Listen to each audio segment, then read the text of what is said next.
dans sa noble mission. Au début, l'intégration n'était facile ni pour moi, ni pour mes enfants. Problème de logement, de langue, de mode de vie, d'argent. Ce fut une période très difficile. Mais le temps est passé. Les enfants ont grandi. Ils ont été scolarisés dans les écoles françaises et ils ont perdu leur langue maternelle.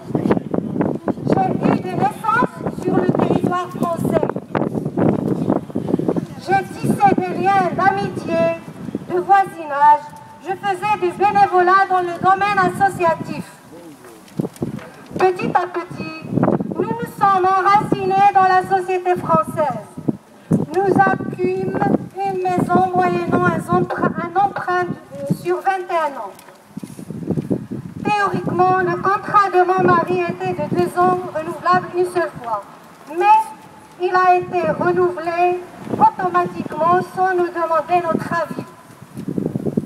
Dernièrement, fin mai, après plus de 11, 20, voire 30 ans pour d'autres, de vie en France, et pendant la période des examens de nos enfants, on a été surpris par la décision abusive et unilatérale de nos responsables.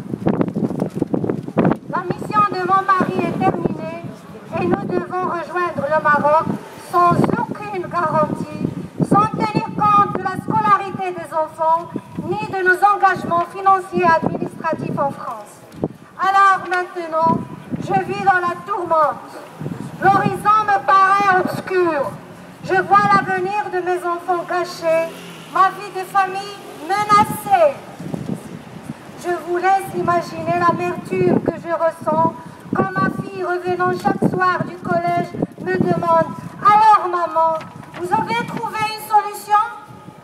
Mon angoisse quand ma grande me demande ce que nous allons devenir et ce que nous pouvons faire.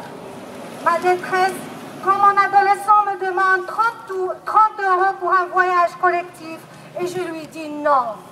Je lui dis non, on ne peut pas mon fils, parce que peut-être bientôt nous en aurons besoin pour manger. Mon désarroi quand j'explique à mes enfants que dans 2 mois nous n'aurons pas de salaire et que la banque pourra nous saisir notre maison à cause des traites qui n'ont pas été payées.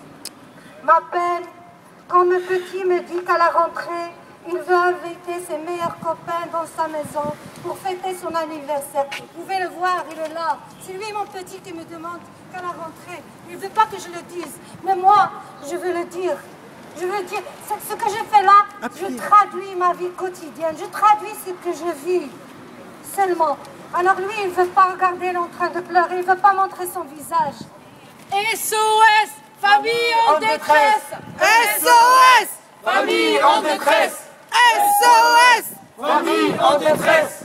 SOS, Famille en détresse. SOS, Famille en détresse. SOS, Famille en détresse. arrêtez ce massacre familial. Arrêtez le massacre familial. Arrêtez ce massacre familial. Arrêtez Ce massacre familial. Arrêtez Ce massacre familial.